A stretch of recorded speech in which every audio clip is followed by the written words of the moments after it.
All you need is a camera and a great story. Of course, finding even professional actors with that kind of gravitas and measure is difficult. But there are greater things behind it all. That scene, the never-ending stacks of sheets piled high, that scene is everything. It attests to all the tiny hidden tragedies of the everyday that occur around us, that we ignore in our own search for life and place, that we forget in our own hunt for the bicycle thieves. Those are words from director Roger Corman on Vittorio De Sica's 1948 film, Bicycle Thieves.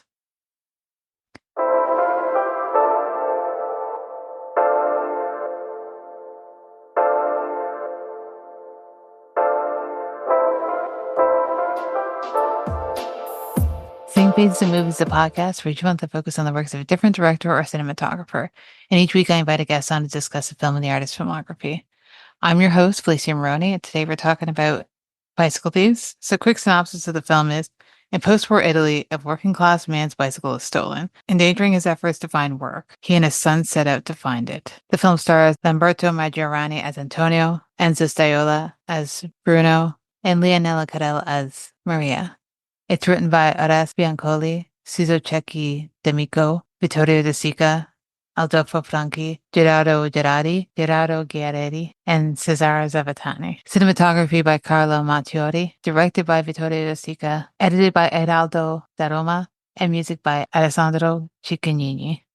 Today, my guest is Ryan Ritter. He's a returning guest from our Gordon Willis series. We chatted about Klute. He's also the co-host of Pop Culture Historian Podcast, which I highly recommend. I know you recently did an episode on Ghostbusters and Beetlejuice for Halloween. When this comes out, Halloween probably will have been a few weeks old, but those movies are still relevant as always. Yeah. Thanks so much for coming back. I'm really excited to have you back for this one. Yeah. Thanks for having me back at all. This was gonna be a fun episode, I think. I'm glad I didn't scare anyone off. No. And it's going to be a fun episode, even if the movie is maybe not so fun, but not, it can be, cannot be. It's definitely one that sticks with you, which I'm sure we'll get to. When I approached you to do this one, for some reason, you just read as someone who would like to seek his work. And I hope after watching this one that you are hoping to, explore his other work. But this is actually your first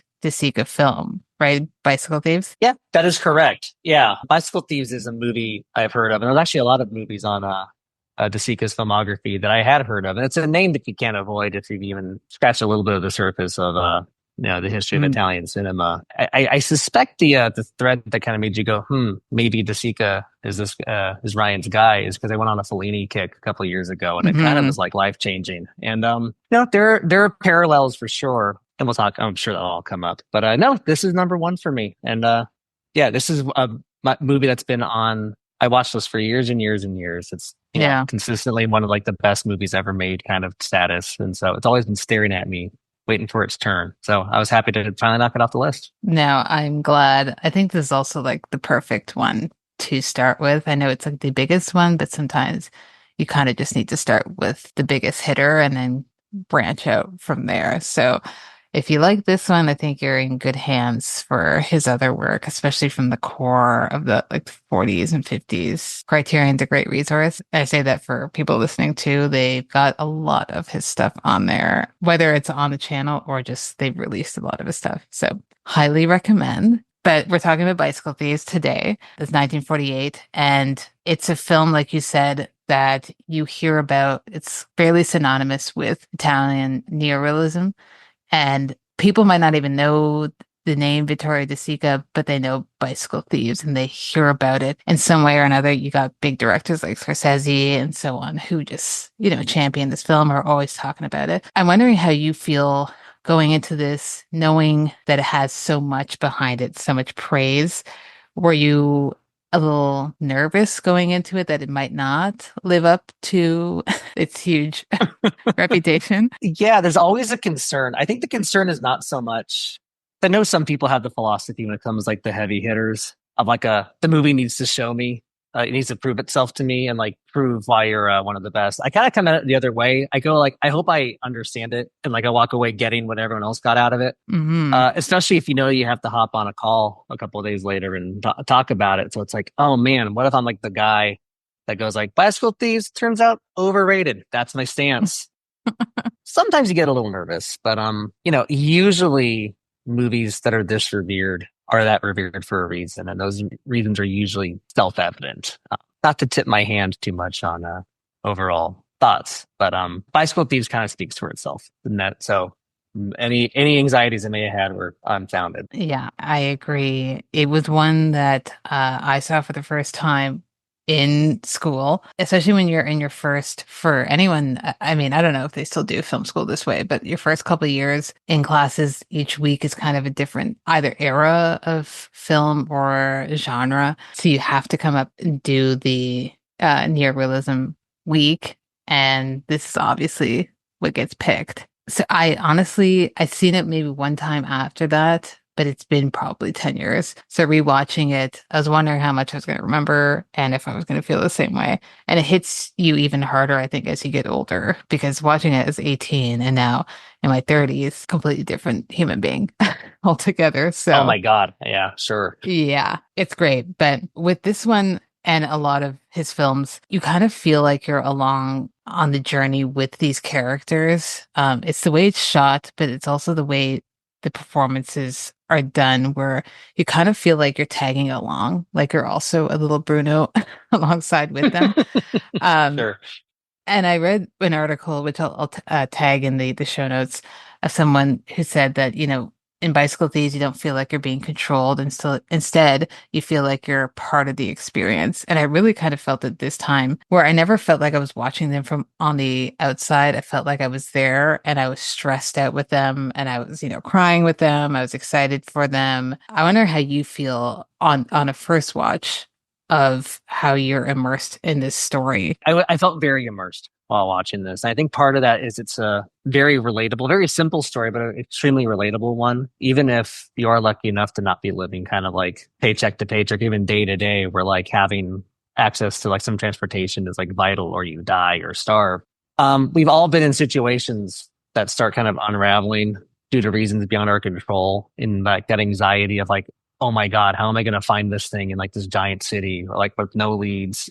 Like in some ways, the story of Bicycle Thieves might be a little easier now with, a bunch of cameras around and you might be able to like track someone. But in the 40s and post-war Italy, it's Yeah. needle in a haystack stuff. And I think that's an anxiety that we can all kind of relate to. So it wasn't like this, like, okay, I have to kind of find the relatability in this story. Like right away, you're like, oh my God, this reminds me of like someone I know, or like I've been in this situation. And frankly, I mean, I know you mentioned some of like the some of the performances and stuff. I think I knew intellectually going in, like part of realism is non-professional actors, or at least Hmm. that's a common trait. So I think I knew going into this movie, like, okay, these probably aren't going to be recognizable stars. But I think because they're non-professional and they're not people that you've ever seen in anything, it's easy to like focus and go like, they're just this guy. Bruno's just like this kid. This pawn shop owner is just like this pawn shop owner. So you really do feel like you're being plopped into this version of Rome, which I have to imagine was very close to what it was like in 1948, or whichever year it was. So from like the jump, you're like, I've time traveled. I'm glad that you mentioned that, because that's something I definitely want to expand on in this third segment as well, just of how these actors feel like they were, I mean, they literally were just taken off the street, Yeah. especially like Bruno. De Sica just saw him one day and was like, that's my Bruno. I read that. That's crazy to me. That is so nuts That's because he's so insane. good. And for yourself and the listeners, De Sica's really, really good at directing children. And this is obviously the most popular, but then there's also a film like Shoeshine, which I covered in this series, and The Children Are Waiting, that are all, children led, and those are all non-actors. They're putting on better performances than adults, nowadays. It's just Yeah. so natural. And I think it's a talent to be able to direct children, because a lot of people don't know how to direct children, or they direct them in a way that's supposed to be childlike as opposed to how, or like movie childlike, as opposed to how actual children are. And Bruno just seems like, a kid that you would see at a playground. But this is a story that's super relatable. I think rewatching it, I was like, I remember when I first moved to Ireland, I'd saved up to buy a bike because I was walking everywhere because their bus Sure. system is really bad. And I went to a movie, had my bike outside, and I came back and I was like, wait a minute, wasn't my bike there? Someone Oh had my stolen God. it Oh my after like the God. first week. And I was just like, it took me forever to save for this bike. So I had to buy another one after. But then what really reminded me of this is like still looking for it. Every time, like the whole like year and a half that I lived there, I kept looking and I was like, if I see this bike out, it's going to be a problem. And it's something we can all relate to, whether it's a bike or something you've lost that you require and something you've saved up to get.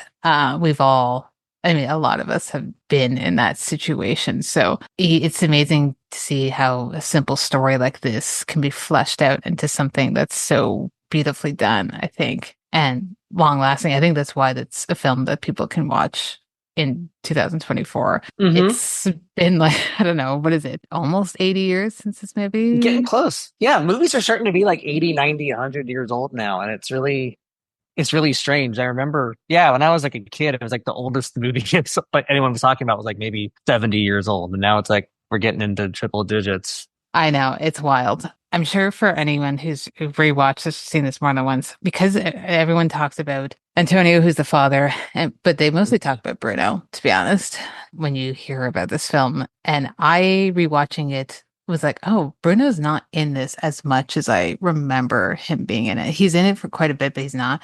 And I think it's because he has such a powerful presence. I'm wondering how you feel about Bruno's role in this film and when he becomes really important to his dad. I'm always kind of fascinated. That's a great question because I think, yeah, Bruno is not in it as much as it kind of feels like, especially how important. Like the longer he's in the movie, the more the story kind of pivots around his reactions to things. And I'm always really fascinated Hmm. by stories like this from the perspective of like a child. But I kept thinking about with him is like I always thought about like some of the more interesting aspects of the show Mad Men. Obviously, the adults are Hmm. all great actors and fascinating characters.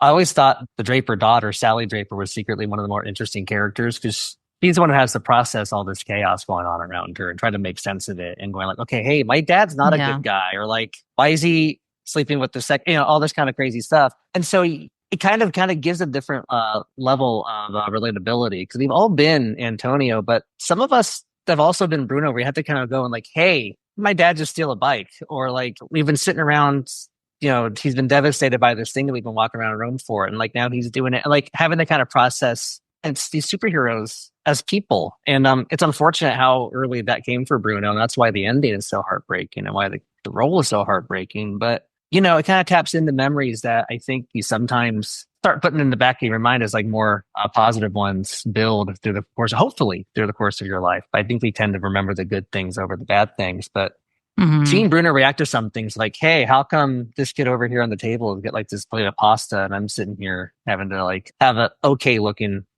mozzarella sandwich and kind of realizing, oh, we're different than them. And like the heartbreak, and that's why it's crazy to me. You mentioned that kid, I had his name, but the kid who plays Bruno was just picked up off the street. He was just like watching them film, right? And he was just like, hey, this is my God, it's like divine intervention. He's so good. Yeah, he is better than most child actors I've seen. He's better than a lot of Ezzy performances I've seen. It's just interesting how much of the story is kind of put on his shoulder the more the movie goes on and how up to the task he is. I definitely agree. It's amazing to see something that, again, I know we keep talking about how relatable this is, but we don't often get to see the child's side of the story as it relates to their parents. Usually when there's a kid's film or kid's story, it's them doing their own thing with other kids. He's the only kid really in this movie. And you see how much is placed upon him, from the get-go, really, when the father and the mother go off to sell the sheets and get the money for the bike. It's like there's a newborn baby at home who's watching that baby. Oh, it's Bruno, who's like, I don't know how old Bruno is. 7, 8, maybe. Yeah. Yeah, maybe. So Yeah, too young to be watching a way too newborn, young to be a babysitter. Yeah. but he's doing it. And you can see the amount of responsibility that his parents are putting on him, partly because they have to, but partly because I guess they just are like, well, he can handle it and not really allowing him to be a child. And I'm sure that's just something of that time, but it's continued on. A lot of people have done that throughout the years of relying on the eldest sibling to take care of the younger sibling. But I think with that scene that you're talking about when they're eating, that's a scene that I always remembered because it's kind of a moment of levity for the audience and the characters of being like, this is not something I can afford, but I'll deal with it later because I want to make my child happy. And it's a time for the parent, Antonio, the father, to actually be a parent as opposed to kind of relying on Bruno to be emotional. I Hmm. don't know, like a helper of some sorts. He's almost like he almost gets treated as another adult sometimes. Yes, yeah. I think I really felt it in, as we get to the last act of this film, when Antonio is just like, okay, I found the guy who stole my bike, but everyone's banding against me. I'm never going to get this bike back because he's obviously sold it to someone else. He obviously does not have this bike there. He gets to a point where he sees a bunch of bikes because they've also prefaced this that there is a huge soccer game on. Hmm. And so everyone's going to be there at the soccer game. There's a million bikes there that are probably doesn't look like they're, I don't know, the bike locks were a thing back then. They probably were No, it looks not. like they just parked them and yeah. So it's like, how do you even know which one is your bike? But you can see him grappling with the idea of I can steal one of these bikes, but then I'm putting someone else in the position that I'm in. But maybe they're more fortunate than I am. Right. And Hmm. what I like about that scene, I don't know if you noticed that the score became kind of like very intense and horror like and mirroring like, is he gonna do it? Is he not? I wonder how you feel about that scene before we get into the very last few scenes. It was gripping, even though it's maybe like the logical question that a movie like this would ask, because it's called Bicycle Thief. I know there's kind of I don't know if you're planning on mentioning the Yeah. singular versus plural titles of this, but on Criterion it's Bicycle Thieves, and up Hmm. until 20 minutes left to go, maybe even 10. There's only one bicycle thief, and so when he got to like that sea of this like parked bicycles, and like you could see his eyes just kind of widen, as you mentioned, as the score kind of goes into a different genre almost entirely. I went like, of Hmm. course. I think that's kind of when I realized, okay, yes, obviously the movie had been great up to that point, but when it got that kind of moral question that the movie was asking, that's when I was like, this is why it's influenced so many of the it's like your favorite director's favorite director movie, Yeah. because it's a good question, and it's not one that I think I could answer so simply if I were in his position. Would I steal the bike? I don't know. I'd like to think I wouldn't, but maybe if I thought I could get away with it and it would solve everything and get my, it's. I'm sure the job he had is not wonderful. Oh, the layering of the Posters.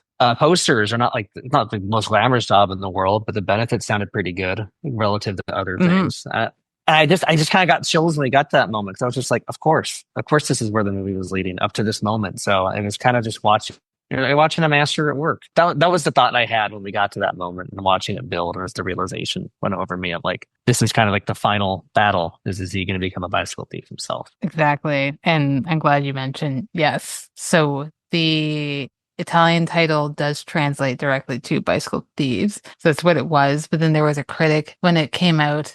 I can't remember the critic's name, but he labeled it as Bicycle Thief. And then it just went on from there. So it wasn't until I had to rewatch it for the series. I'm like, wait a minute, which one is it? And doing my deep research because, you see it. Most people Yeah. call it Bicycle Thief, but then Criterion, I'm like, Criterion usually gets it correct. And they go back to so I read through it again. I'm like, okay, no, it's Bicycle Thieves. I've got it in my head. So it's interesting how that happens. I mean, for most of the movie, it is a bicycle thief, like you said. But they're not Mhm. It's not wrong. a gang that Yeah, steals the stuff. It's just one guy. exactly. But I think the way it ends up, I think plural is the correct way Yeah, to go. I think Criterion did get it right on this one, yeah, 100%.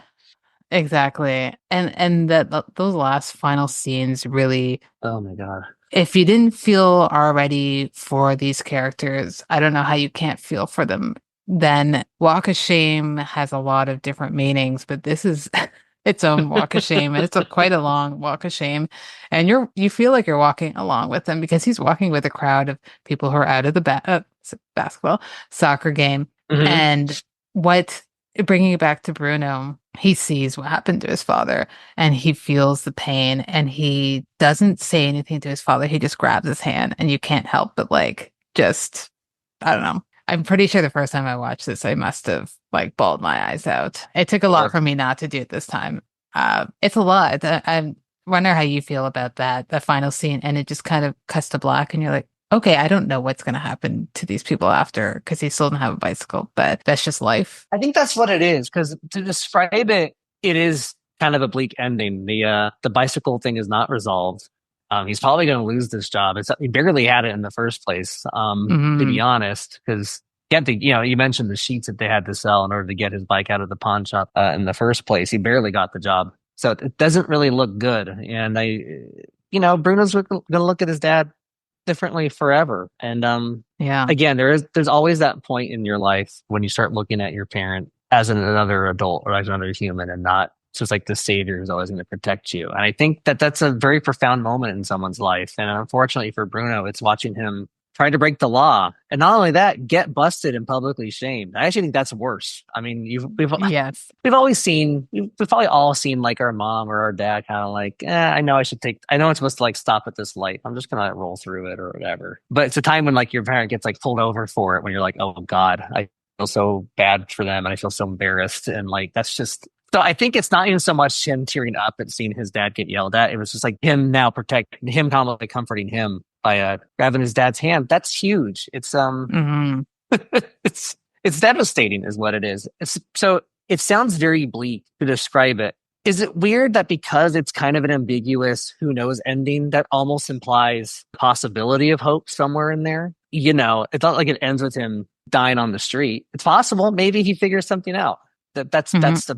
That's a total possibility. The text of the movie does not go into it one way or the other. So it weirdly felt, I think because they were still able to bond over this, it wasn't like Bruno ran away. They were able to kind of walk into the sunset together in like the classic Western tradition, maybe not Hmm. necessarily in the same context. Hope is not eliminated. So I didn't find it like a crushing ending in that sense, but it sucks to see an 8-year-old now kind of have to be the adult for a second. That's always hard. Yeah, it is. And he really is more mature than most. I think most adults would get so involved in their own feelings and be upset with him. Like, how could you do that?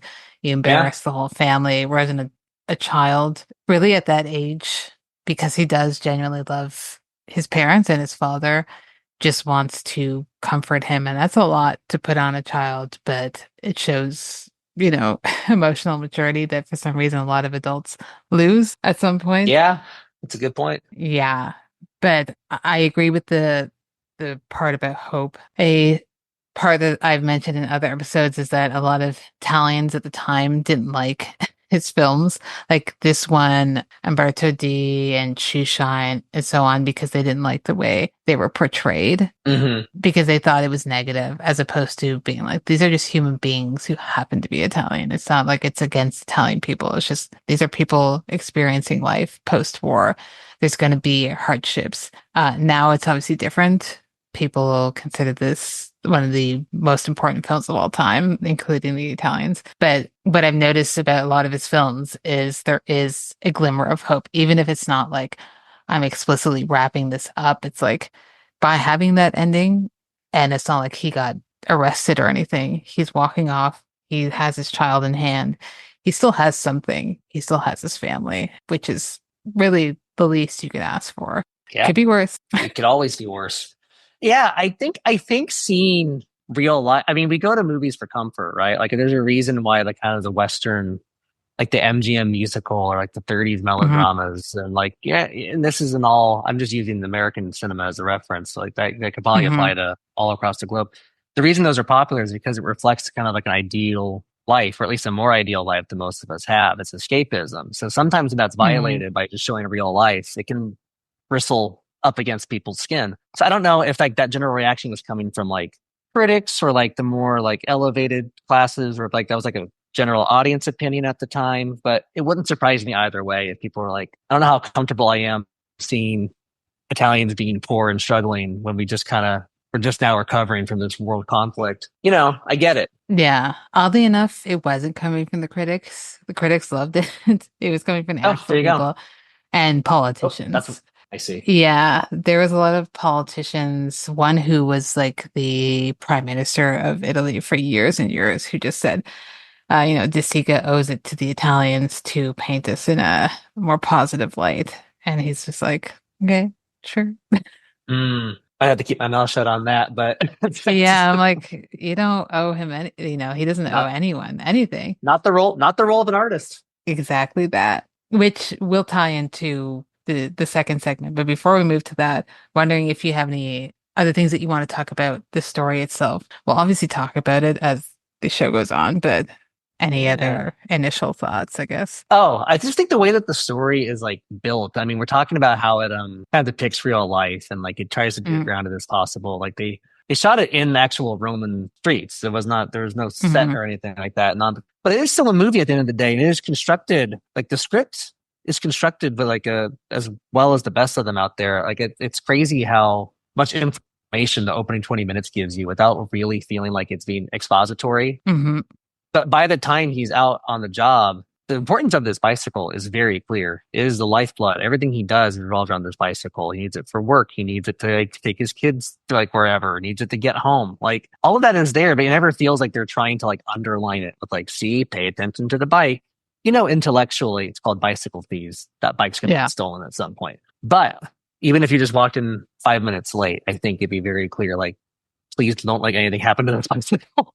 But hmm but I think that's a very, I don't know if it's less talked about because I just started talking about this movie when we started this episode. But it feels worth mentioning is that it's still constructed very tightly, like some of the best non-grounded real movies. I think that that's a very hmm cool achievement. No, I mean, that's like so perfectly said because I mentioned this in my Miracle in Milan episode with my guests there of how a lot of people hear neo-realism and they know that it's a lot of the time non-actors shot on location talking about, real life struggles and they kind of assume that it's like improvised and they just kind of like going on a whim. But maybe some other directors might have done that, but De Sica was like, there's a full-blown script that a lot of people have worked on. There's great cinematographers, there's great everyone, in the background working on this. It's still a film. We're just trying to depict life as closely as possible, but it's not like a pseudo documentary. It's still No. cinematic. And it feels like you're watching a film, especially with the way the camera moves and the score kind of being at times a little overwhelming, where you're like, okay, there's a lot, you're obviously trying to get me to pay attention to something, but it doesn't feel Hmm. like you're forced into a feeling. I think that just the subjects that he tackles, if you're an empathetic person, you're going to feel for these people because they could be you, they could be your family member, a neighbor. So yeah, very cinematic, but it's a skill on everyone's part, not just De Sica, to be able to pull off also feeling Hmm. like I am in this with them. Yeah, it seems easy, just so real people doing real things in a relatable fashion go, but it's almost harder than doing the grand sweeping epic at times. I think so. I mean, if we look at today and what real life is supposed to be in media in terms Oh of man. like, reality TV, Oh it Lord. seems we've Yeah. gone opposite way of that, where that feels very scripted, where if someone had said they just improvise this, I'd be like, okay, yeah, sure. But the fact that it is scripted and it has that cinematic feel. It's an impressive trick. I think a lot of times, I don't know if I'm getting a little off topic here, but I feel like there's a little bit of this push on like, oh wow, that line was so brilliantly constructed, the actor must have made it up. Yeah, I know. Sometimes it does, but like usually it's just a really skilled writer, and we sometimes have trouble accepting that. Like a human being couldn't have come up with. I mean, I actors are know. still human beings for the most part, but you know what I mean. Yeah, So yeah, I think it's a bigger achievement to make it sound like something that a real person would have said. I know. If you, before I move to the last segment, in terms of that, like if you read a lot of trivia of older films, you'll hear that, oh, this actor improvised this. They would use that as like promo for Mm. certain films, but it's like then the writer would come up and be like, I actually wrote that. See, you're always messing with the writers, man. I know. So lifelong. It's been a thing ongoing, Hmm. unfortunately. Who knows when that'll Or end. ever But does. Maybe never. I know. Well, we can move to the second segment and just kind of briefly talk about where Bicycle Thieves lies within his filmography. if you've listened to the other episodes, you probably heard me say this, but if this is the first one you're listening to, De Sica was formerly an actor. He still continued to act throughout his career, even when he was a director, but he started off as a comedic actor and was actually quite popular in Italy, then moved towards directing and kind of was in hand with people like Rossellini to popularize the neo-realist movement. What he did right before Bicycle Thieves was a film called Heart and Soul, which is actually released the same year as Bicycle Thieves. So 1948 is released a couple of months before this. He co-directed it with a director called Giulio Coletti, and it's about a young student from an upper class background whose classmates are from a working class background. So I share in the third segment, we'll talk about kind of class conflicts or interpersonal conflicts, but it's something that he has tackled before. I'm still trying to figure out if this movie's really kind of hard to find. I haven't seen it yet, to be honest. Oh, wow. Okay. It's difficult to find.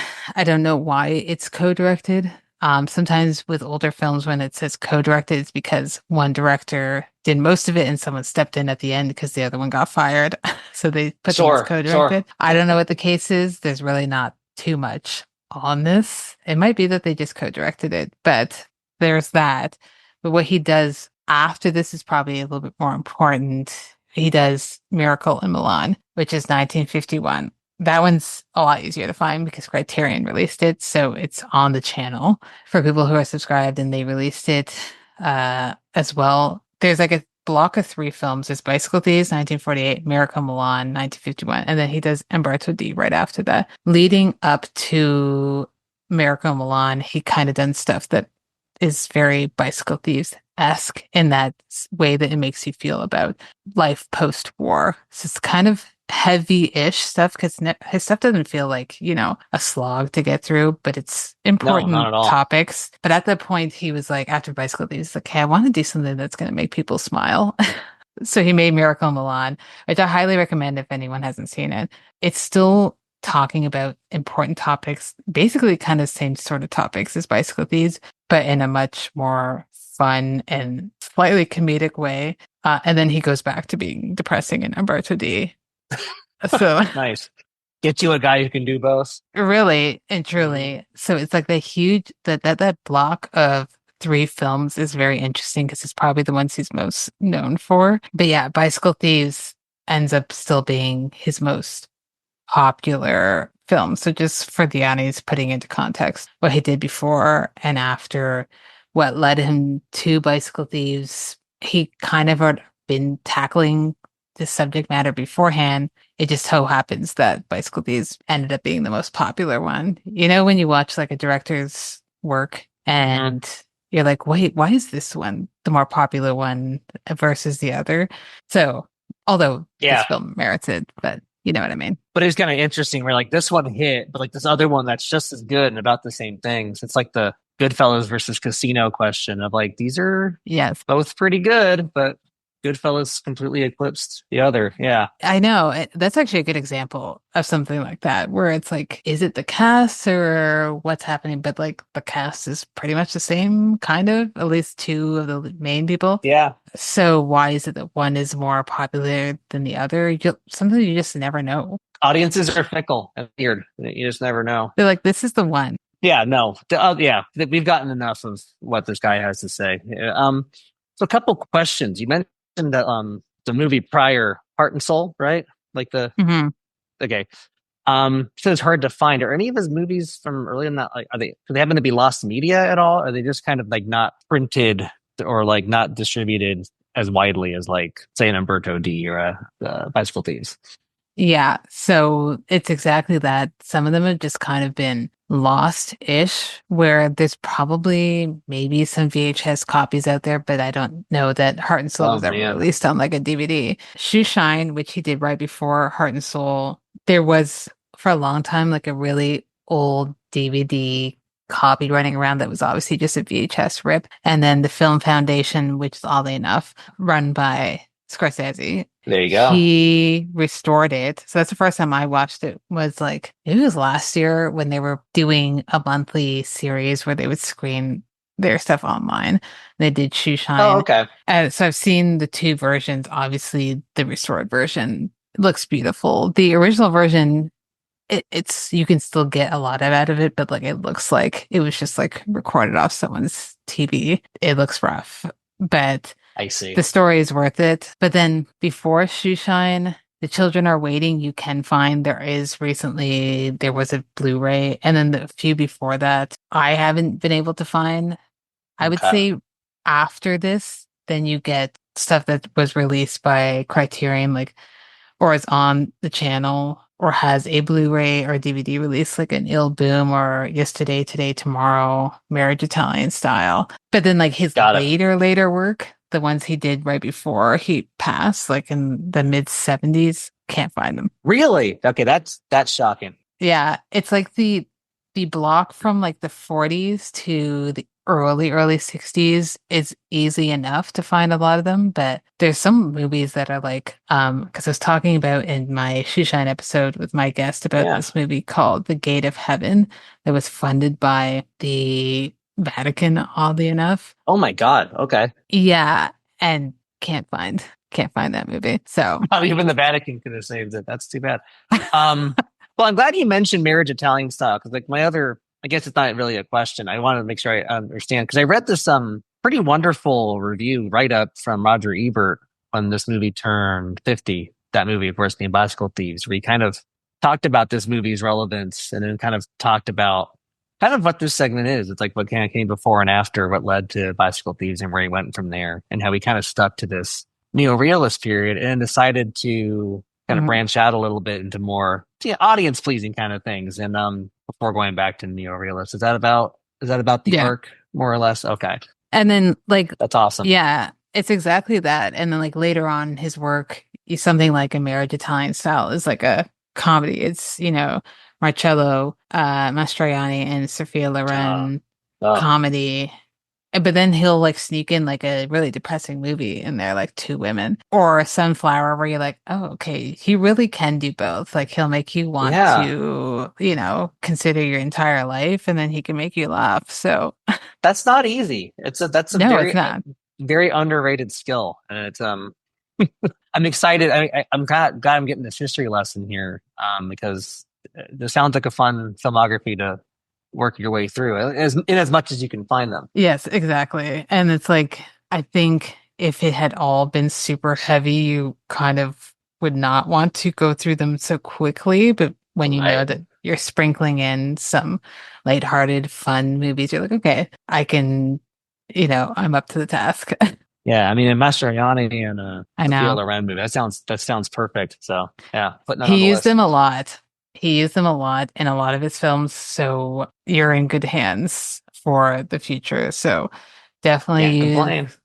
Criterion. I feel like Tubi has actually quite a bit of them too, Tubi oddly has enough. everything. It's crazy. Tubi does. Tubi may have Heart and Soul. You may want to check that. They may have it just sitting on a yeah. Maybe they might have it under like another name sitting there. Hearts and Souls. Yeah. Yes. And I'd be like, Hmm. nice. I'll watch Hmm. whatever copy you have. But Exactly.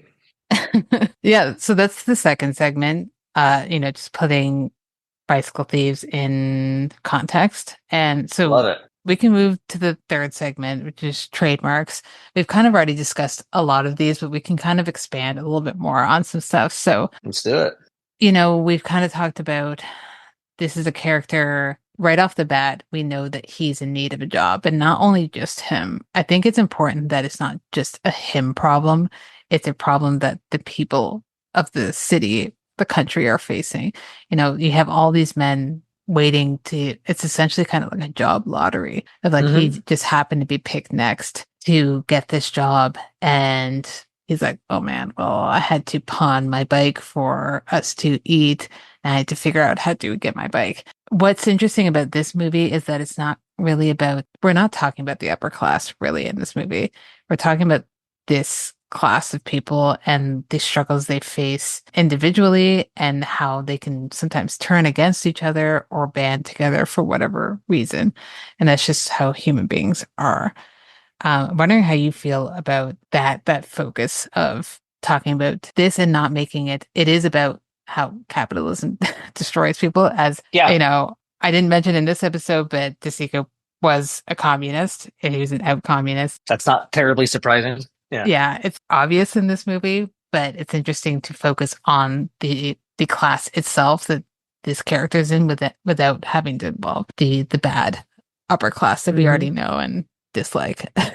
So yeah, I'm wondering how you feel. Yeah, it's interesting. I hadn't really thought about that, but it is a good point. Like whenever other people kind of are in the frame with Antonio, it rarely leads to anything good. I mean, in the beginning, really kind of begins and ends with him surrounded by other men in a way. Like it opens with him at this job Mm, lottery. He gets picked out to some real animosity. I mean, these guys look like they're ready to beat him up just for kind of getting his number called. And, they're hopping on him as soon as he's like, I'm not sure I have a bike. And they're like, okay, get out of the way. I have a bike. Can I get it? yeah. And then there's other moments whenever he tries to rely on others.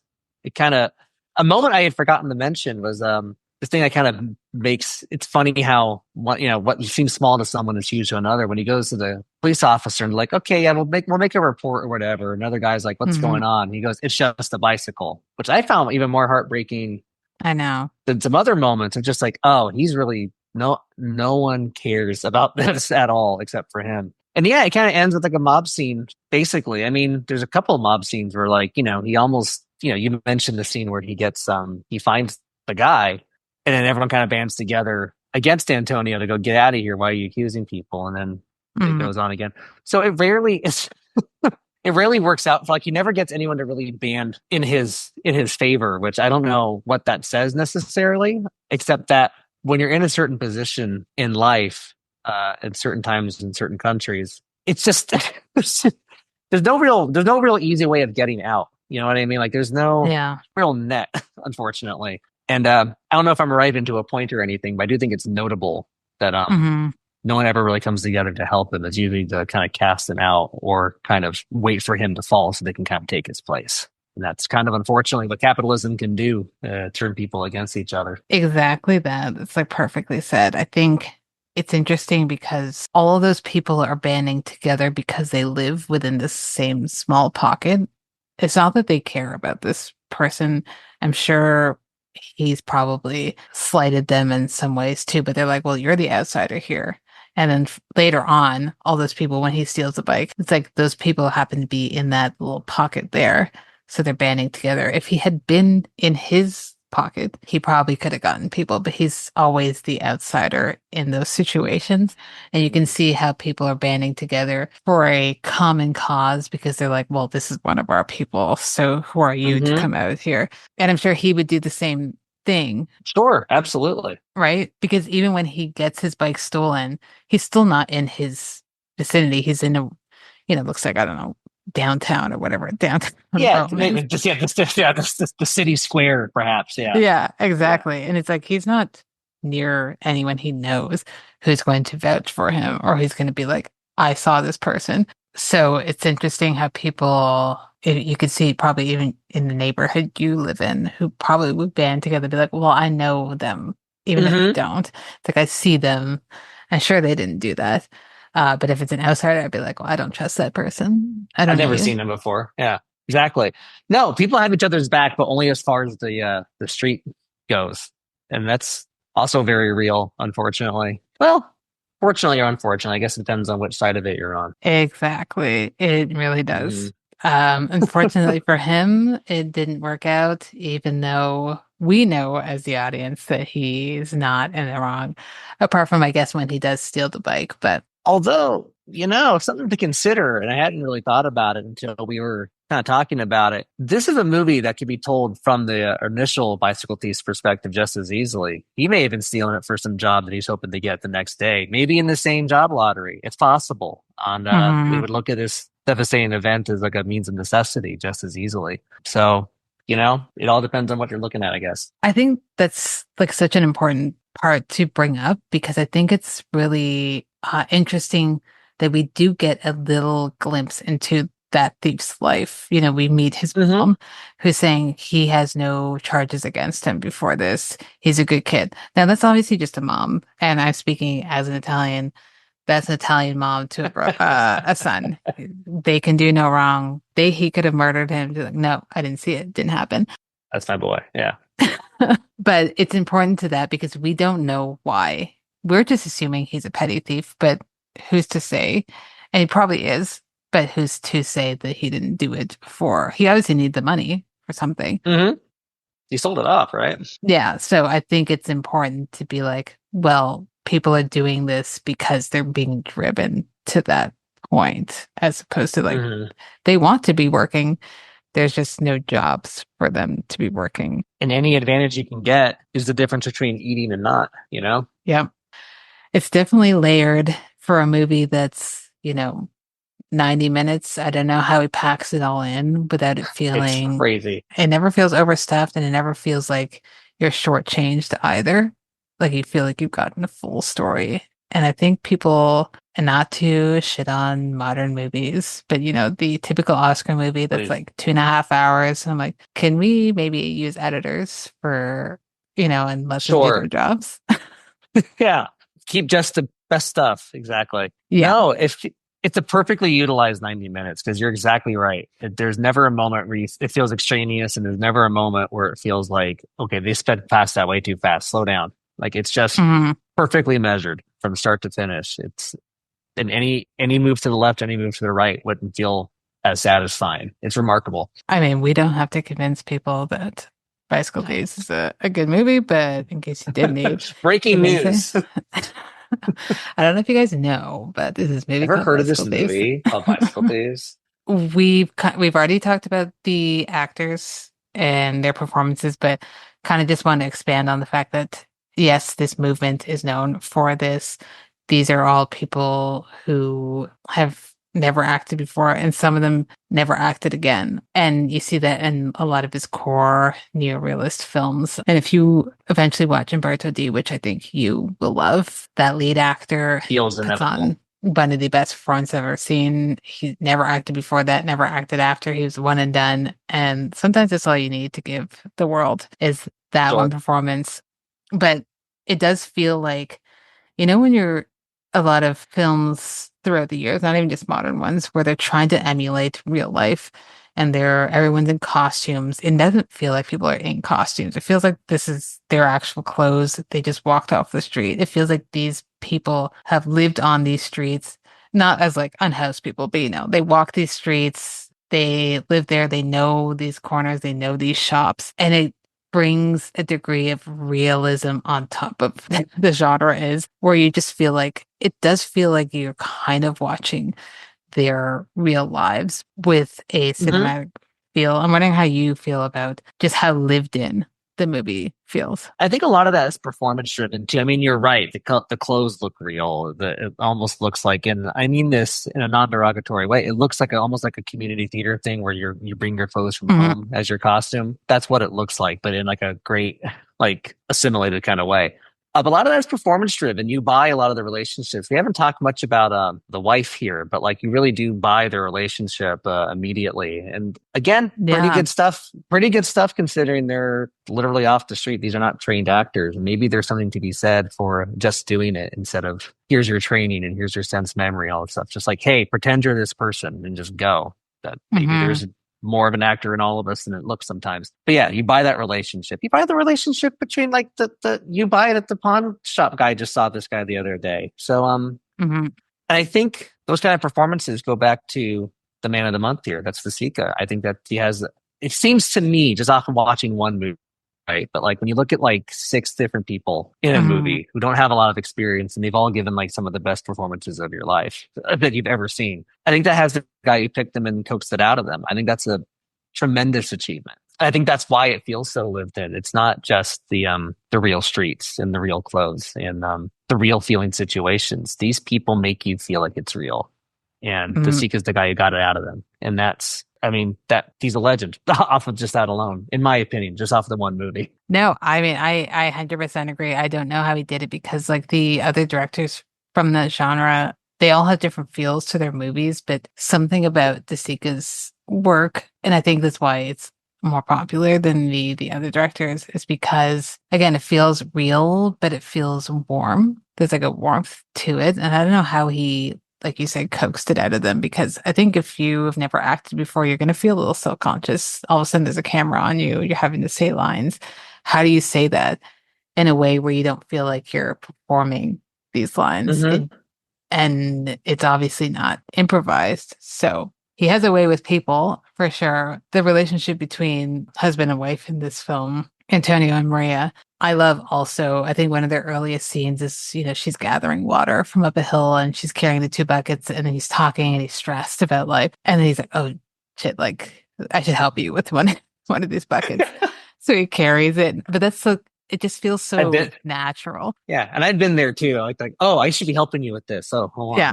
let me grab that. Yeah, it's a very real moment. I know, and I love that, and I just love even like the little kind of what people and what that Antonio feels as silly, and we get a call back later of when she goes to see like the I don't know, fortune teller you can call it, or Yeah, I don't know what she's they're called. like a medium of some sort. Yeah, Yeah, and he's just like, this is silly. And you as the audience is like, yeah, this is silly. And then when you see the scene later on, when he goes there because he's just so desperate, he's like, maybe she is, all seeing and she can tell me where my bike is. You kind of feel for him because you know that he is embarrassed to go see her. But I think it's cool that we get that call back. It is also kind of another moment of levity in this movie where you're like, okay, he's desperate. You know that she's not going to give him anything of importance. And I kind of like that she doesn't. She's just like, oh, if you don't find it right away, you're never gonna find it. And it's like, okay, cool, thank you. yeah. I'm glad you. Yeah, I'm glad you. The moments of levity because this is a very serious movie. But there are little comedy moments here and there that I think help break up the tension. You mentioned it's a lighter moment in the restaurant, but there's also like little things, just like the frame painter at like that like open air market, who's like that bicycle Yes. market, and like he and the old man are just going like at each other like a mafia movie stereotype. When they go to the church and they're doing like Oh yes. the homeless services, and the man in the confession booth like smacks like the it's funny. I mean, it's just I like they're know. little moments and they're just little blips along the sea of life, but they make you laugh and they're very much needed to break up some of this stuff. That's essentially what Miracle in Milan is, where it's those levity moments as the whole in the main part, and then there's more serious moments as like smaller blips throughout. So he Love kind of it. does the switcheroo on those ones, but it works. I would be curious, and I hope when you do finally eventually watch it, no pressure to do it anytime soon, but do do it when you want to. I would be curious to hear what you think because I think it will work really well for you. I think you'll get a lot out of it. And it's weird that I think it's getting a little bit more people talking about it, but it's still nowhere near Bicycle Thieves or Umberto D, which is probably the second most popular one. Got it. But yeah, I think this is De Sica bringing his background in comedy into these movies because I think he worked long term with a co-writer and Cesar Zavattani that he worked with almost like all of his films. And Zavattani, they were both communists, but he was more of a, staunch communist. He was like very like, I want to get all of this out. And the more serious parts of him and the moments of levity are 100% De Sica, just being like, okay, well, I would like to have the audience not hate their life so much after they leave. They're going to hate their life a little bit, but I don't want them Make to, them chuckle here and there. Yeah. yeah, it's not like it's come and see type of, Oh God. Yeah. movie. I think it's rewatchable. And I'm wondering how you feel. Like, I know you've seen this one, the first watch for this, but do you see yourself wanting to rewatch this type of movie? Is it something that you could feel like you can revisit? Oh yeah, absolutely. Maybe not like next week or anything like that, but Yeah. like again, the No. greatness speaks for itself and it goes down easy. Talking about very real things. It's not like going, to jump off a bridge kind of depressing. It's just more like I can relate to that and that remind me of some of the lower moments of my life. But like, yeah, I think it's almost critical to come back to those kinds of things every once in a while.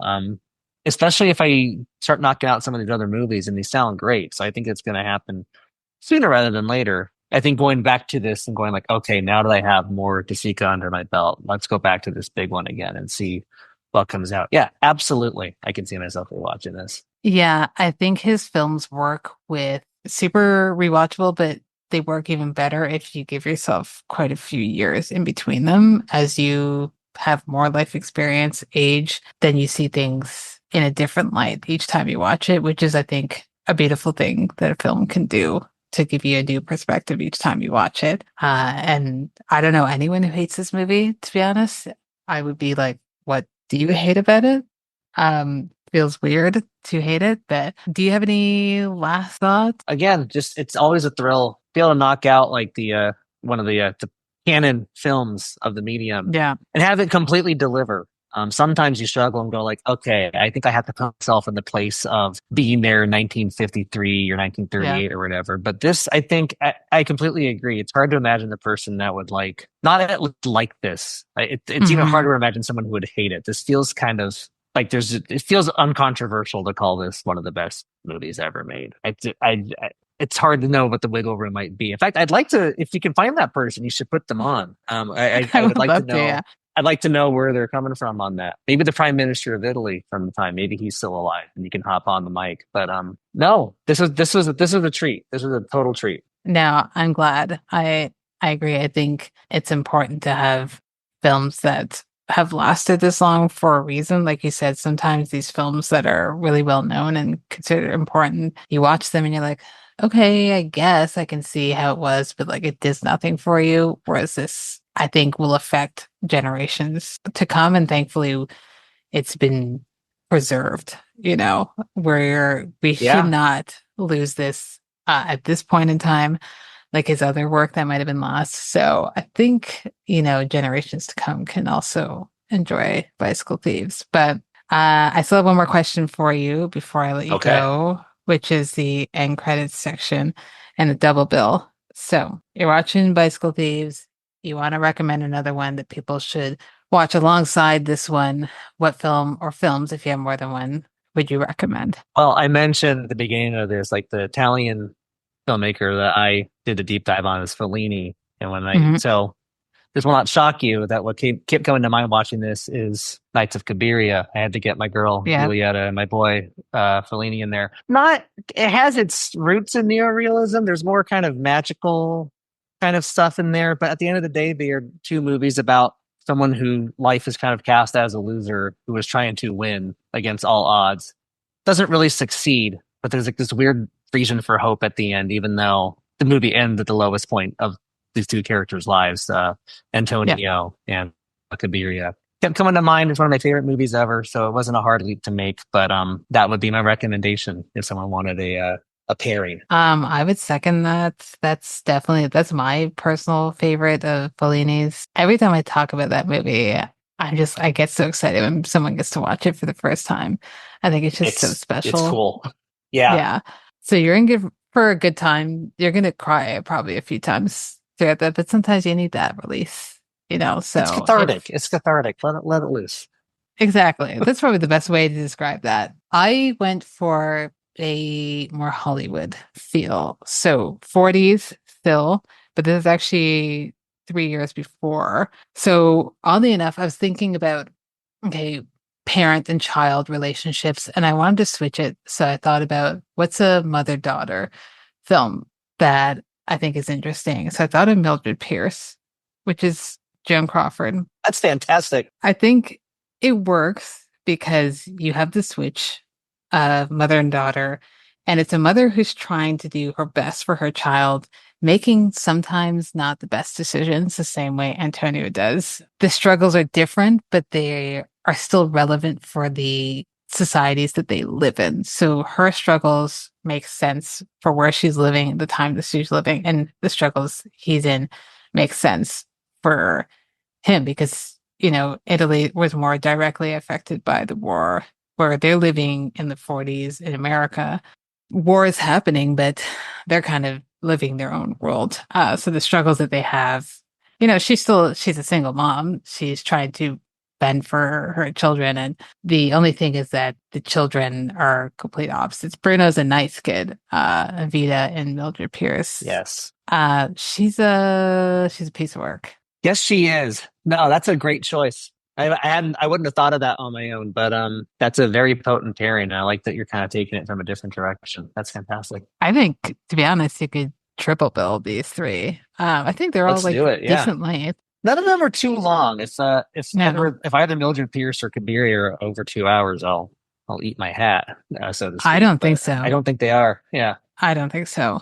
So they're all tight. You can do it Sunday. You're not leaving the exactly. house. You're Hmm. probably sick. Yeah, the weather's Just turning. So just, yeah, kick your feet just up, watch three watch movies. three. That sounds like a great day. Hey, I might do it to be honest at some point this year. No, but I am so grateful that you came on. I think it's really special that this is your first De Sica. Not to keep harping on that, but I am like genuinely No, so I mean, excited for you that's what's up. to Yeah. watch the other ones. I think you're going to love them, especially for the audience too, who probably, I'm assuming if you're listening to this episode, you've seen Bicycle Thieves and maybe you haven't seen the other ones. This is like, I hope, an inspiration to go discover the rest of his work because he's done a lot of special work outside of Bicycle Thieves as well. So thank you, Ryan, for coming Of on course. again. I appreciate it. Anytime. Yeah, I will have info for your show in the show notes for people to listen to Awesome.